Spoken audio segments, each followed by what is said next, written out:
করে ফিরছে মানুষ, চিরচেনা চেহারা লঞ্চ টার্মিনাল। সময় মতো ছাড়ছে ট্রেন, ভোগান্তিবিহীন ঈদ যাত্রায় স্বস্তি। বাসে বাড়তি ভাড়া নেওয়ার অভিযোগ। ঈদ করব, নামাজ পড়বো, মজা করবো, সবার সাথে ঈদ করবো, তাই অনেক আনন্দ হচ্ছে। কর্মব্যস্ততা শেষ করে বাড়ি ফেরা, এটাই হচ্ছে বড় স্বস্তি, আর কিছু নাই। আমার সাথে ঈদ করবো, এই জন্য ভালো লাগছে, এই জন্য বাড়িতে যাওয়া। অনেক ঈদের চেয়ে ঈদে অনেক মাশাআল্লাহ ভিড় ভাড়টা কম। যে ভাড়া আমরা আগে যাইতাম 600-700, এখন দ্বিগুণ টাকা দিয়ে যাওয়া লাগতেছে। ঈদের চাঁদের অপেক্ষায় দেশ, খালি চোখেই দেখা যেতে পারে কাল। পূর্বাভাস আবহাওয়া অফিসের। মধ্যপ্রাচ্যের সঙ্গে মিলিয়ে উদযাপনে ধর্মীয় নির্দেশনা মেনে চলার পরামর্শ। ওলামা ইকরাম যদি একমত হন যে না, বিশ্বে একসাথে আমরা করি, সেদিনই এই ব্যাপারে উদ্যোগী হতে হবে। দেখছিলেন প্রধান শিরোনাম। রাতের সময়ের সঙ্গে আছি আমি রোজা চৌধুরী এবং আমি সাইফুল রুদ্র। এবারে অন্যান্য শীর্ষ সংবাদ। ঈদ উল ফিতরের প্রধান জামাত হবে সকাল 8:30টায়। প্রস্তুত হচ্ছে জাতীয় ঈদগাহ ময়দান। সতর্ক সব বাহিনী, নিরাপত্তা হুমকি নেই জানালেন স্বরাষ্ট্র উপদেষ্টা। বিএনপি বিপুল সংখ্যাগরিষ্ঠতা পাবে বলেই নির্বাচন পিছিয়ে দেওয়ার চক্রান্ত। অভিযোগ মির্জা ফখরুলের। দেশের স্বার্থে আঘাত এলে আবারও রাজপথে নামার হুঁশিয়ারি। 4 দিনের চীন সফর শেষে দেশে ফিরলেন প্রধান উপদেষ্টা। নতুন বাংলাদেশ হবে ক্ষুধা ও দারিদ্র্যমুক্ত। সংস্কারের মাধ্যমে প্রতিষ্ঠা হবে সুশাসন ও শক্তিশালী গণতন্ত্র, বললেন ডক্টর ইউনূস। কেঁচো খুঁড়তে বেরিয়ে এলো সাপ। অস্ত্র উদ্ধারের অভিযানে গিয়ে মিলল দ্বাদশ সংসদ নির্বাচনের ব্যালট। নাটোরে জেলা প্রশাসকের পুরানো বাংলো থেকে উদ্ধার।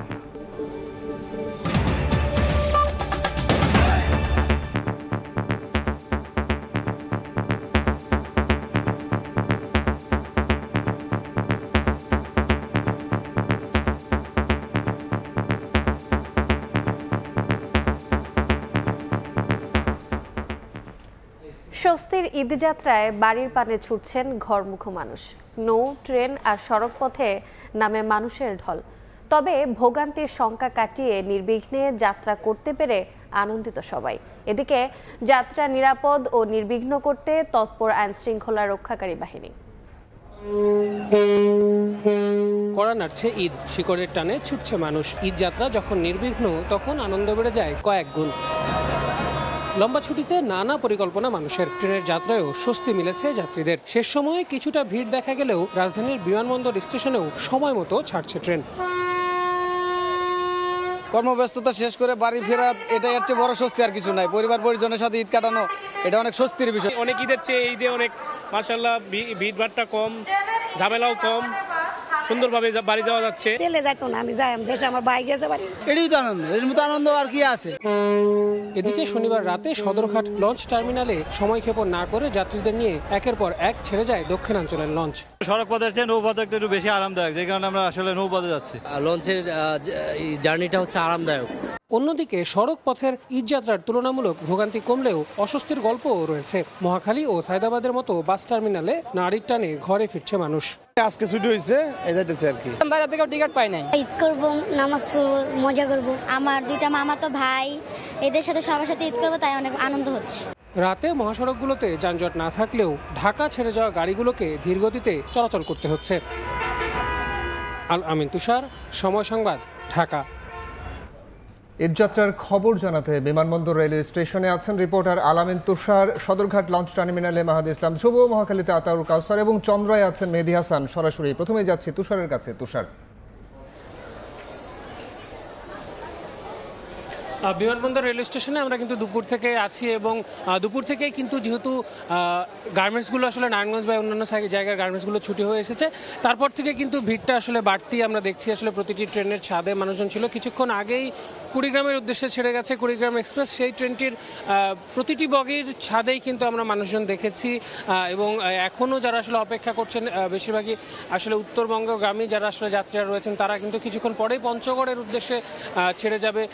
পঞ্চগড় এক্সপ্রেস সেটিও কিন্তু কিছুক্ষণের মধ্যে চলে আসবে, একটু আগেই ঘোষণা করা হয়েছে। এর বাইরেও যদি আমি বলি, এরপর চট্টগ্রামের উদ্দেশ্যে মহানগর এক্সপ্রেস যে ট্রেনটি সেটি রয়েছে, তারপরে লালমনি এক্সপ্রেস, তারপরে উপবন এক্সপ্রেস, হাওড় এক্সপ্রেস, পদ্মা এক্সপ্রেস এভাবে রয়েছে। এর বাইরেও মোহনগঞ্জগামী যারা যাত্রীরা রয়েছেন তারাও আসলে মোহনগঞ্জ এক্সপ্রেস যে ট্রেনটি রয়েছে সেই ট্রেনটির জন্য অপেক্ষা করছেন। দর্শক নিশ্চয়ই আপনারা দেখতেই পাচ্ছেন যে এখানে যারা আসলে অবস্থান করছেন তারা কিন্তু একদম অনেকে কেউ দাঁড়িয়ে আছেন, কেউ বসে আছেন, অনেকে প্ল্যাটফর্মে আসলে জায়গা যখন পাননি, আসলে আসন যেই জায়গাগুলো রয়েছে সেখানে না পেয়ে কিন্তু অনেকে আসলে মেঝেতে কিন্তু বসে পড়েছেন, তেমনটাও কিন্তু আমরা আসলে দেখতে পাচ্ছি। এবং আমরা যখন এখানকার মানুষজনের সঙ্গে কথা বলছিলাম তারা বলছিলেন যে আসলে যারা অগ্রিম টিকিট পেয়েছেন তারা তো পেয়েছেনই, যারা আসলে অগ্রিম টিকিট পাননি তাদের জন্য যে বাড়তি যে 25% স্ট্যান্ডিং টিকিট বিক্রি করা হয়েছে সেই জায়গা থেকেও কিন্তু তারা আসলে এসেছেন। এবং রেলওয়ে কর্তৃপক্ষ আমাদেরকে যেটা বলছিলেন যে 25% টিকিট যদিও রাখা হয়েছে তারপরও মানুষজন যেহেতু অনেক বেশি এবং শেষ মুহূর্তে মানুষজন আসলে যেতে চান, সেই জায়গা থেকে আসলে অনেকটা তারা বাধ্য হয়েই আরও বাড়তি কিছু টিকিট তাদেরকে দিচ্ছেন। যদিও তারা আসলে চেষ্টা করছেন যেন যাত্রীদের খুব একটা ভোগান্তি না হয়, সঙ্গে যারা আসলে বাড়ি আর পানে যাচ্ছেন তাদের কেউই যেন আসলে আশাহত না হন, সবাই যেন আসলে কোনো না কোনোভাবে আসলে তাদের বাড়িতে আসলে পৌঁছতে পারেন এমনটা জায়গা থেকে কিন্তু কর্তৃপক্ষ তাদের জায়গা থেকে সর্বোচ্চ চেষ্টা করে যাচ্ছে, এমনটাই আমাদেরকে জানানো হয়েছে। এই মুহূর্তে আমরা চলে যাব সদরঘাটে, সেখানে নৌ রুটে আসলে মানুষজনের ঈদযাত্রা কী অবস্থা সেটা জেনে নেব সহকর্মী মাহাদ ইসলাম ধ্রুবর কাছে। ধ্রুব, দুয়ারে করা নাড়ছে পবিত্র ঈদ উল ফিতর, সেই ঈদকে প্রিয়জনের সঙ্গে ভাগাভাগি করে নিতে এরই মধ্যে ঘরমুখো মানুষ ঢাকা ছাড়া শুরু করেছেন। এই মুহূর্তে রাজধানীর একমাত্র লঞ্চ টার্মিনাল সদরঘাটের এই মুহূর্তে দৃশ্য আপনারা দেখছেন যে ঘাট প্রাঙ্গণে সারিবদ্ধভাবে লঞ্চগুলো সাজানো রয়েছে এবং এই লঞ্চগুলো যাত্রীরা পরিপূর্ণ হয়ে গেলে সেই লঞ্চগুলো এই ঘাট ছেড়ে চলে যাচ্ছে। এই মুহূর্তে আপনারা দেখছেন যে সুন্দরবন 10 লঞ্চটি এই ঘাট প্রাঙ্গণ ত্যাগ করছে। আমি একটু জানিয়ে রাখি, গতকাল রাত 12টা থেকে আজ অবধি এখন অবধি প্রায় 90টি লঞ্চ এই ফেরিঘাট ছেড়েছে এবং এই লঞ্চ টার্মিনাল ছেড়েছে এবং প্রায় 89টি লঞ্চ এই ঘাটে ভিড়েছে। এবং ঈদ উপলক্ষে আজকে নতুন একটি লঞ্চ এই সদরঘাট লঞ্চ টার্মিনালে সংযুক্ত হয়েছে, সেটি হচ্ছে এম খান 7। যাত্রীদের যে বক্তব্য, তারা বলছেন যে অন্য বিগত বছরের তুলনায় এই বছরে তারা অত্যন্ত স্বস্তিতেই তারা এই সদরঘাটে লঞ্চে তাদের যাত্রা করতে পারছেন। এবং এবছর আমরা যাত্রীদের সঙ্গে কথা বলে যেটা জানলাম যে তারা স্বস্তি প্রকাশ করেছে নিরাপত্তা এবং সার্বিক দিক বিবেচনা করে। বাড়তি টিকিট ভাড়া যদি কেউ আদায় করে তৎক্ষণাৎ কিন্তু তাকে শাস্তি দেওয়া হচ্ছে এবং এরকম কোনো অভিযোগ আমরা এবারের ঈদ যাত্রায় পাইনি এখন পর্যন্ত। ঈদ যাত্রা আজকে ষষ্ঠ দিনে আমরা মোটামুটি দেখেছি অত্যন্ত স্বস্তিতেই এই ঘরমুখো মানুষ এই নদী পথে তাদের যাত্রা করতে সক্ষম হচ্ছে। আমরা এছাড়া বিআইডব্লিউটি এর সঙ্গে কথা বলে যেটা জানলাম, তারা বলছেন যে এবছর নিরাপত্তার দিক বিবেচনা করে এবং নিরাপত্তার দিক বিবেচনা করে তারা খুব কঠোর অবস্থানে রয়েছেন। এবং এখানে এই সদরঘাট লঞ্চ টার্মিনালে এবার যাত্রীদের স্বস্তির কথা জানাচ্ছিলেন এবং ঈদ যাত্রার ষষ্ঠ দিনে কিন্তু ঘরমুখো মানুষের উপচে পড়া ভিড় এই সদরঘাট লঞ্চ টার্মিনালে লক্ষ্য করা গিয়েছে। এই ছিল সদরঘাট লঞ্চ টার্মিনাল থেকে আমার কাছে থাকা সবশেষ। আমরা চলে যাব মহাখালীতে, সেখানে রয়েছেন আমাদের সহকর্মী আতাউর কাউসার। আতাউর, আমি এই মুহূর্তে আছি রাজধানীর মহাখালী বাস টার্মিনালে এবং সন্ধ্যার পর থেকে এই মহাখালী বাস টার্মিনালে যাত্রীদের চাপ অনেকটাই বেড়েছে। আমরা এর আগে বিকেলে এই মহাখালী বাস টার্মিনালে এসেছিলাম, সে সময় আসলে খুব একটা চাপ দেখা যায়নি, যদিও তার আগে অর্থাৎ সকাল থেকে বিকেল 4টা পর্যন্ত যাত্রীদের চাপ বেশ ভালোই ছিল, এমনটাই আমাদের জানিয়েছিলেন এখানে কর্মরত যারা আছেন তাদের অনেকেই। তো আমরা সে সময় যাত্রীদের চাপ তেমনটি না দেখলেও সন্ধ্যার পর থেকে চাপ বেড়েছে। এর একটি অন্যতম কারণ হচ্ছে অনেকেই আসলে পর্যায়ক্রমে ছুটি পাচ্ছে, অনেকের ছুটি আগামীকাল থেকে শুরু হবে, অর্থাৎ আজকের কর্মদিবসে আজকের কাজ শেষে অনেকেই তাদের গন্তব্যে যাচ্ছেন ঈদের ছুটি কাটাতে পরিবারের সাথে। এবং অনেকেই বলছেন যে অনেক দীর্ঘ সময় ধরে তারা আজ মহাখালী বাস টার্মিনালে বা আমরা অন্যান্য জায়গায় গিয়েছিলাম, গাবতলী সায়েদাবাদে গিয়েছিলাম, সেখানেও তারা বলেছেন দীর্ঘ সময় ধরে তারা বাসের জন্য অপেক্ষা করেছেন, দীর্ঘ সময় পরে তারা টিকিট পেয়েছেন বা টিকিট পেলেও হয়তো তারা যে কাঙ্ক্ষিত বাসে যাবেন সেই বাসটি এসে পৌঁছায়নি, যে কারণে অনেককে 2-3-4 ঘন্টাও অপেক্ষা করতে হয়েছে। তো এই অপেক্ষার ব্যাপারে যাত্রীরা বলছেন অপেক্ষা কষ্টকর হলেও রোজা রেখে রোদের মধ্যে অপেক্ষা করেছেন, অনেকে যথেষ্ট কষ্ট পেলেও কষ্ট শেষে তারা যে পরিবারের সাথে ঈদ করতে যেতে পারছেন বা ঈদ করতে যাবেন এই আনন্দ তাদের মধ্যে রয়েছে এবং তারা আশা করছেন যে বাকি যে যাত্রাটি অর্থাৎ ঈদের বাস যাত্রা যে বিষয়টি রয়েছে পথেও তারা নির্বিঘ্নে যেতে পারবেন। কারণ এমনটি আসলে আমরা শুনেছি যে খুব একটা যানজট কোনো হাইওয়েতে দেখা যায়নি, যার কারণে যাত্রীরাও আশাবাদী যে বাকি পথটুকু তারা নির্বিঘ্নে যেতে পারবেন। তো সায়দাবাদ গাবতলীতেও আমরা গিয়েছিলাম, সেখানকার দৃশ্য অনেকটা একই। দিনভর কিছুটা চাপ থাকলেও তারপরে বিকেলের দিকে চাপ কমে গিয়েছিল, সন্ধ্যার পর থেকে আবার যাত্রীদের চাপ বেড়েছে। তো এটি ছিল মহাখালী বাস টার্মিনালের চিত্র। যেহেতু বলছিলাম যে রাস্তায় গাড়ির চাপ রয়েছে, সেই চাপের বিষয়ে জানতে মহাখালী চন্দ্রায় আমাদের আরেক সহকর্মী আছেন মেহেদি হাসান, চলে যেতে চাই সেখানে। আসলে যৌক্তিক ভাড়ায় পরিবহন পাওয়াটাই যেন এখন এই পথের যাত্রীদের সোনার হরিণ মনে হচ্ছে। কেননা আজ সারাদিন আমরা দেখেছি, শুধু আজ নয় গতকালও দেখেছি, কিন্তু এক ধরনের ভাড়ার যে নৈরাজ্য চলছে সেটি নিয়ে কিন্তু এক প্রকার নীরব প্রতিযোগিতা, অর্থাৎ পরিবহন সংশ্লিষ্টদের মধ্যে এক ধরনের নীরব প্রতিযোগিতা চলছে, যে যার মতো ইচ্ছে মতো আসলে ভাড়া দাবি করছেন। যদি জানিয়ে রাখি যে এই পথের উত্তরবঙ্গের গামী যে 22 জেলার মানুষ, তারা যদি একটু আপনাদেরকে উদাহরণ দেই যে রংপুর অঞ্চলের ভাড়া কিন্তু ঢাকা থেকে 800 থেকে 900 টাকা নির্ধারণ করা হয়েছে। সেই ভাড়া এই মুহূর্তে চন্দ্রা থেকে 1000 থেকে 1200 টাকা পর্যন্ত নেওয়া হচ্ছে। কোনো কোনো ক্ষেত্রে এসি বাসের ক্ষেত্রে কিন্তু ভাড়া আরও দ্বিগুণ। সুতরাং এই বিষয়গুলো বিবেচনায় নিয়ে যাত্রীরা কিন্তু আমরা দেখছি পর্যাপ্ত পরিমাণে গাড়ি থাকা সত্ত্বেও তারা কিন্তু এখানে অপেক্ষা করছেন কখন আসলে কোন গাড়িটি আসলে একটু কম দামে ভাড়া আসলে আদায় করবে, সেই লক্ষ্যে কিন্তু তারা অপেক্ষা করছেন কখন আসলে তাদের দামের মধ্যে তাদের কম দামে একটু যেতে পারবেন। সেই বিষয় বিবেচনায় কিন্তু তারা, আমরা যেমনটি দেখেছি যে আপনার এই ট্রাকগুলো রয়েছে, বিশেষ করে বাসের ছাদে রয়েছে, বেশ কিছু টাকা কমে কিন্তু যাওয়ার জন্য তারা এই ঝুঁকিগুলো নিচ্ছে। তারা আসলে আমাদেরকে যেমনটি বলেছেন যে বিভিন্ন সোশ্যাল মিডিয়া টেলিভিশনে আসলে তারা দেখেছেন যে বিভিন্ন অভিযান চালানো হয়, ভাড়া নৈরাজ্য কিংবা পরিবহন সংশ্লিষ্টদের বিভিন্ন অনিয়ম দেখার জন্য অভিযান চালানো হয়। তবে সেই অভিযান কেন চন্দ্রায় চালানো হচ্ছে না? কেননা গত 2 দিনের আমরা যে চিত্র দেখেছি, প্রতিটি বাসেই কিন্তু অতিরিক্ত ভাড়া আদায় করার অভিযোগ রয়েছে।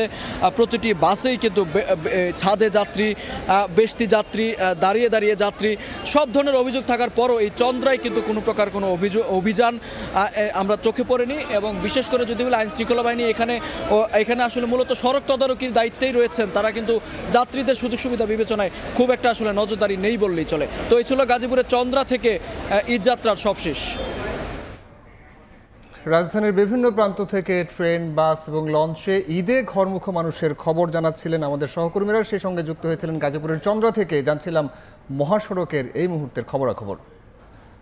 সারা বিশ্বের সাথে মিল রেখে একই সাথে বাংলাদেশে ঈদ উদযাপন নিয়ে শুরু হয়েছে আলোচনা। যদিও ইসলামী চিন্তাবিদরা বলছেন কোরআন এবং হাদিসে চাঁদ দেখার সাপেক্ষে সিয়াম এবং ঈদ পালনের উপর একাধিকবার নির্দেশনা দেওয়া হয়েছে। আবহাওয়া অধিদপ্তরের তথ্য বলছে 30 মার্চ সূর্যাস্তের পর চাঁদের বয়স হবে 1 দিনের কিছু বেশি। তোহা খান তামিমের রিপোর্ট।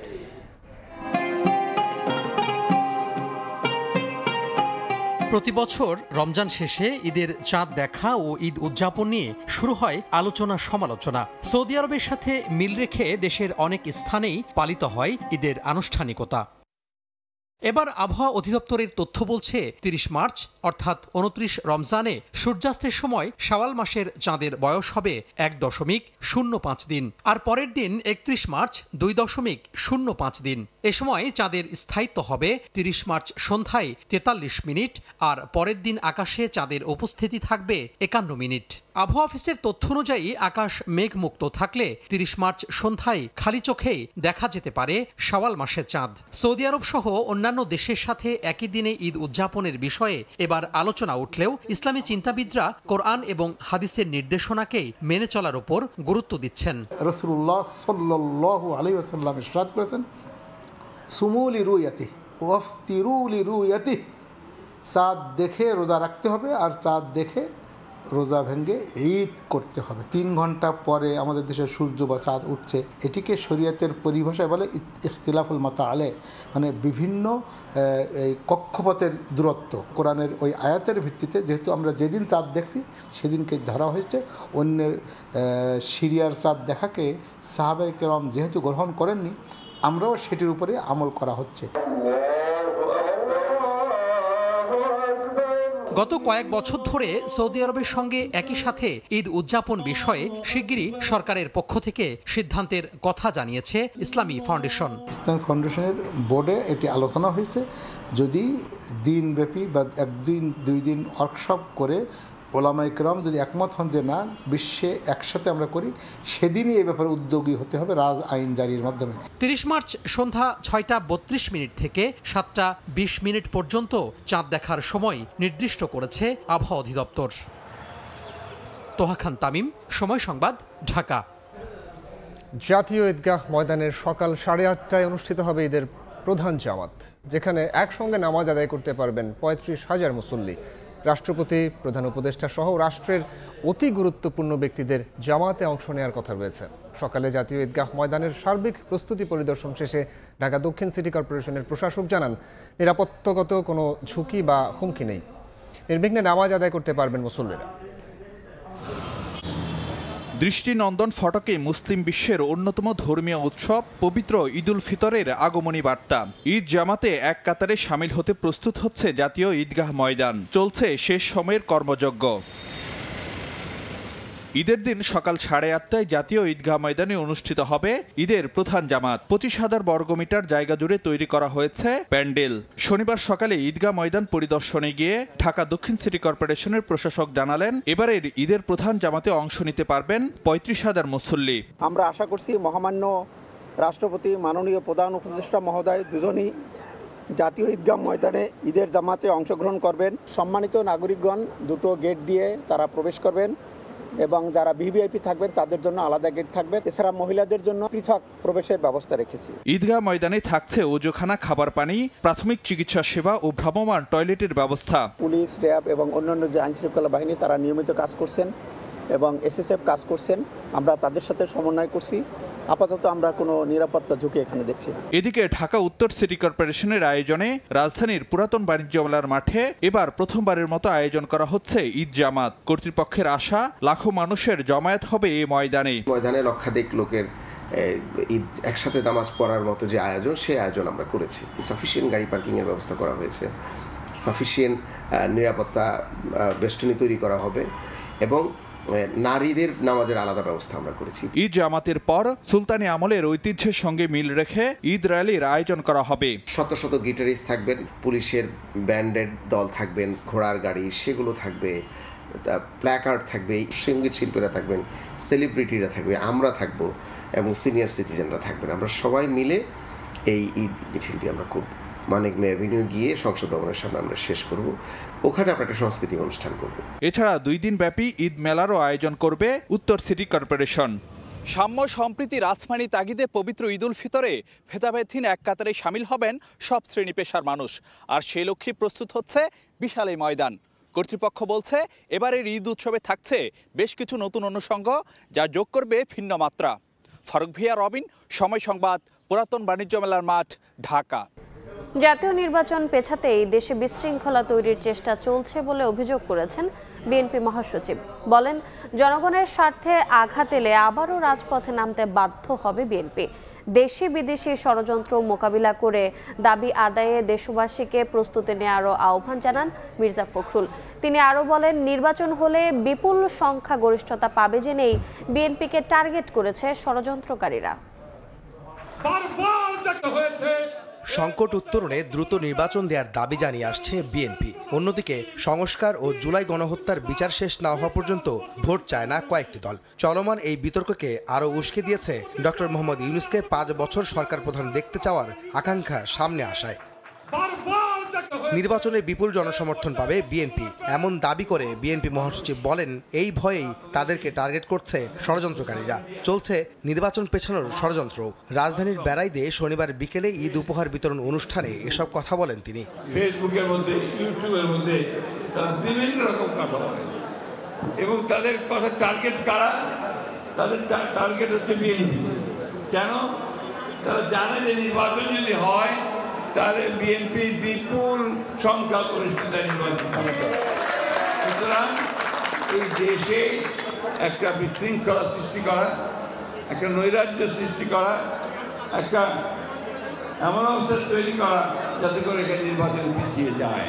জনগণের ভোটাধিকার ফিরিয়ে দেওয়ার দাবিতে ফ্যাসিস্ট সরকারের বিরুদ্ধে আন্দোলন হয়েছে, এমন মন্তব্য করে অন্তর্বর্তী সরকারকে দ্রুত লেভেল প্লেইং ফিল্ড তৈরি করে ভোটের ব্যবস্থা করার আহ্বান জানান মির্জা ফখরুল।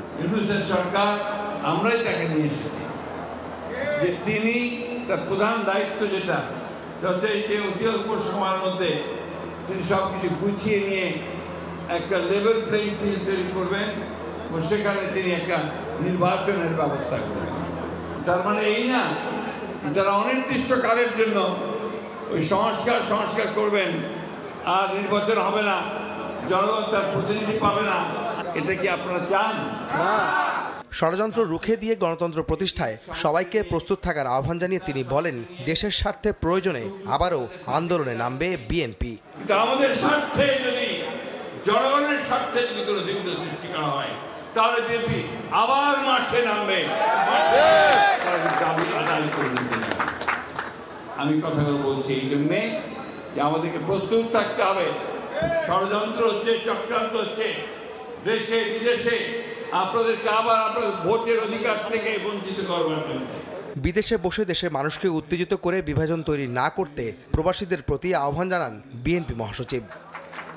আহমেদ সালেহীন, সময় সংবাদ, ঢাকা। নতুন বাংলাদেশ হবে ক্ষুধা ও দারিদ্র্যমুক্ত। গণ অভ্যুত্থানের পর নেয়ার সংস্কারমূলক কার্যক্রম বাস্তবায়ন হলে সুশাসন ও গণতন্ত্রের ক্ষেত্রেও উত্তরণ ঘটবে। বেজিংয়ে পেকিং বিশ্ববিদ্যালয়ের সম্মানসূচক ডক্টরেট ডিগ্রি গ্রহণের পর দেয়া ভাষণে একথা বলেন প্রধান উপদেষ্টা ডক্টর মোহাম্মদ ইউনূস। এ সময় তরুণদের চাকরির পেছনে না ছুটে উদ্যোক্তা হবার আহ্বান জানান তিনি। এদিকে 4 দিনের চীন সফর শেষে দেশে ফিরেছেন প্রধান উপদেষ্টা। চীন সফরের চতুর্থ দিন বেইজিংয়ের বিশ্ববিখ্যাত পেকিং ইউনিভার্সিটির এক অনুষ্ঠানে যোগ দেন প্রধান উপদেষ্টা ডক্টর মোহাম্মদ ইউনূস। এ সময় তাকে স্বাগত জানান বিশ্ববিদ্যালয়টির কাউন্সিলর চেয়ারম্যান হি গুয়াংচাই। বিশ্ববিদ্যালয়ের প্রথা মেনে ডক্টর ইউনূসকে পড়ানো হয় ঐতিহ্যবাহী গাউন, প্রদান করা হয় সম্মানসূচক ডক্টরেট ডিগ্রি। বিরল এই সম্মাননায় কনফারেন্স হল জুড়ে করতালি আর অভিনন্দনে সিক্ত হন প্রধান উপদেষ্টা।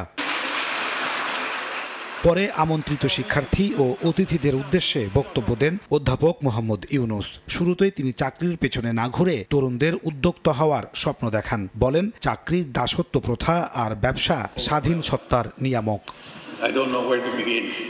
এক পর্যায়ে তার বক্তব্যে আসে বাংলাদেশের প্রসঙ্গ। বলেন, গত বছর বাংলাদেশের তরুণরা এক আমূল পরিবর্তন সাধন করেছে। নতুন বাংলাদেশ ক্ষুধা, দারিদ্র্য ও বেকার মুক্ত হবে বলেও আশা তার। Who were the vanguards of the transformational changes in Bangladesh just last year. Their vision to establish a new Bangladesh in place of the Bangladesh that we had until last year.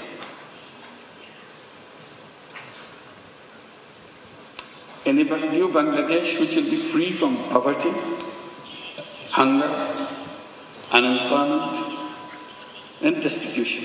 বাংলাদেশের চলমান পরিস্থিতি নিয়ে doctor Mohammad Yunus বলেন, নতুন বাংলাদেশ গড়তে বেশ কিছু সংস্কারমূলক কার্যক্রম হাতে নেওয়া হয়েছে। এগুলো বাস্তবায়ন হলে বাংলাদেশে সুশাসন ও শক্তিশালী গণতন্ত্রের উত্তরণ হবে। We are embarked on a series of reforms to make governance transparent and democratic, to ensure economic policies which are inclusive, and to guarantee that every individual has equal opportunity to flourish. Our reform initiatives are at the top of our priority. Our goal is definite. Our work plan is exhaustive. সরকার প্রধান হিসেবে দায়িত্ব নেওয়ার পর প্রথমবারের মতো দ্বিপাক্ষিক আয়োজনে চীন সফর করলেন ডক্টর মোহাম্মদ ইউনূস। এই সফরে চীনের কাছ থেকে $210 কোটি বিনিয়োগ, ঋণ ও অনুদান সহায়তার আশ্বাস মিলেছে। স্বাক্ষর হয়েছে 9টি চুক্তি ও সমঝোতা স্মারক। নাজমুস সালেহী, সময় সংবাদ।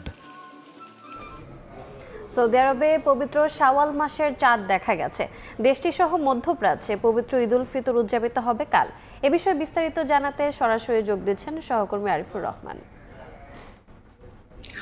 দীর্ঘ প্রায় 1 মাস সিয়াম সাধনার পরেই কিন্তু আসলে এই ঘোষণাটি যেটির জন্য অপেক্ষা, সেই অপেক্ষার অবসান হলো। কিছুক্ষণ আগেই কিন্তু সৌদি আরবে ঘোষণা হয়েছে পবিত্র ঈদ উল ফিতরের চাঁদ দেখা গেছে, অর্থাৎ যে শাওয়ালের চাঁদ যেটি দেখার জন্য অপেক্ষা ছিল সেই অপেক্ষার অবসান হয়েছে। কিছুক্ষণ পরেই আমরা আসলে এই যে সেলিব্রেশন সেটি কিন্তু শুরু হয়ে গেছে। ইতিমধ্যে আমরা আসলে দেখেছি প্রায় সবখানে সৌদি আরবের যেখানে যেখানে চাঁদের দেখার জন্য যেই অবজারভেটরি যেই কমিটিগুলো থাকে তাদের কাছ থেকে বেশ কয়েকটা জায়গা থেকে কিন্তু ইতিমধ্যে একযোগে ঘোষণা এসেছে এবং সৌদি রয়্যাল কোর্ট থেকেও কিন্তু এই ঘোষণাটি এসেছে যে আগামীকালই সৌদি আরবে পালিত হবে পবিত্র ঈদ উল ফিতর, অর্থাৎ শাওয়ালের যে প্রতীক্ষিত চাঁদ সেটি কিন্তু উদিত হয়েছে। এই কারণে কিন্তু আমরা আসলে দেখছি যে সৌদি আরবের বিভিন্ন জায়গায় কিন্তু ইতিমধ্যে যে ঈদ উল ফিতরের যে সেলিব্রেশন সেটি কিন্তু শুরু হয়ে গেছে।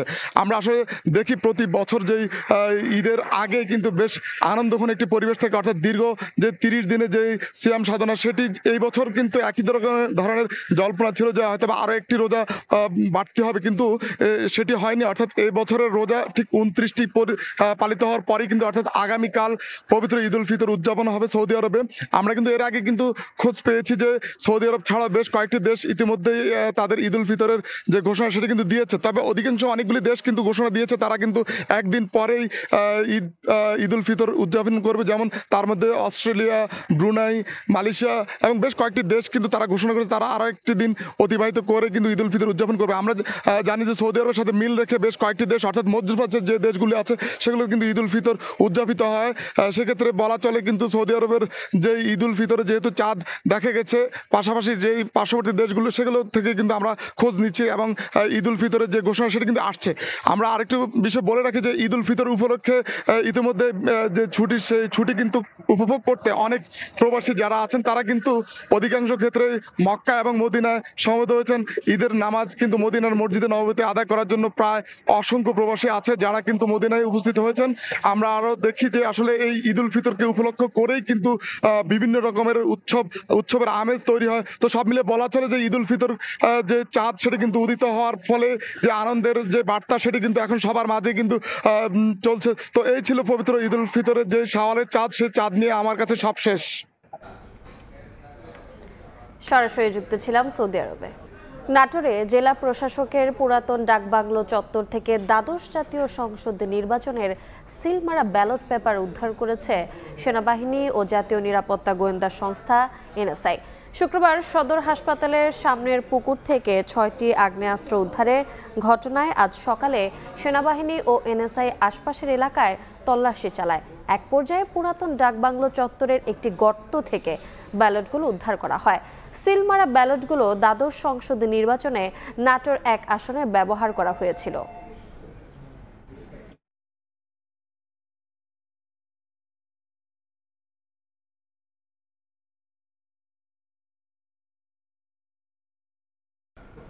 এবার বাণিজ্যের সংবাদ।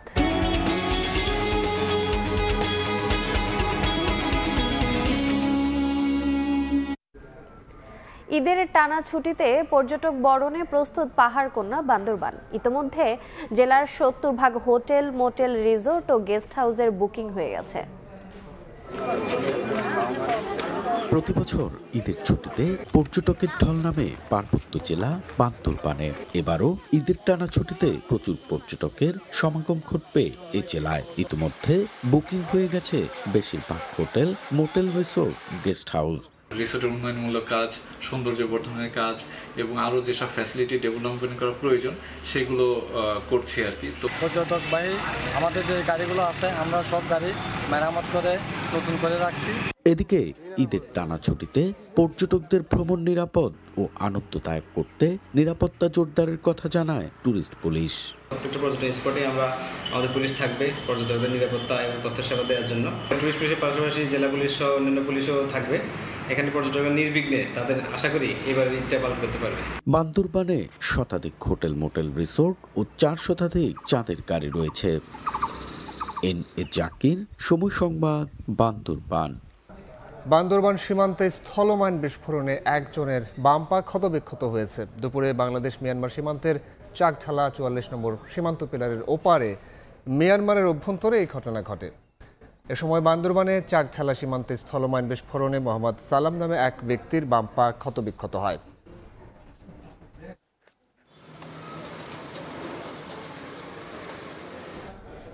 ঈদ কেনাকাটার খবর।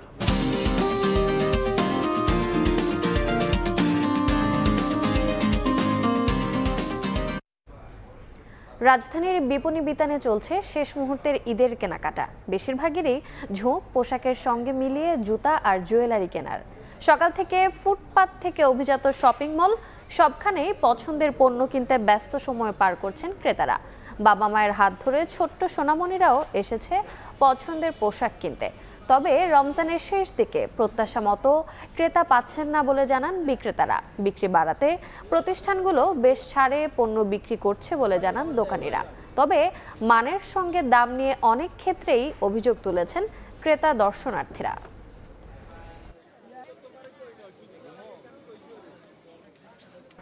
স্মরণকালের ভয়াবহ ভূমিকম্পে ধ্বংসস্তূপে পরিণত হয়েছে মিয়ানমারের উত্তর পশ্চিমাঞ্চল। সাংগাই অঞ্চলে আঘাত হানা 2 দফা ভূমিকম্পে প্রাণহানি 1,500 ছাড়িয়েছে। সবশেষ তথ্য অনুযায়ী আহতের সংখ্যা প্রায় 3,500। ইউএসজিএস জানিয়েছে দেশটিতে মৃতের সংখ্যা 10,000 ছাড়িয়ে যেতে পারে। এই অবস্থায় আন্তর্জাতিক সহায়তার আহ্বান জানিয়েছে জান্তা সরকার। এ ছিল রাতের সময়। সঙ্গে থাকুন সময়ের।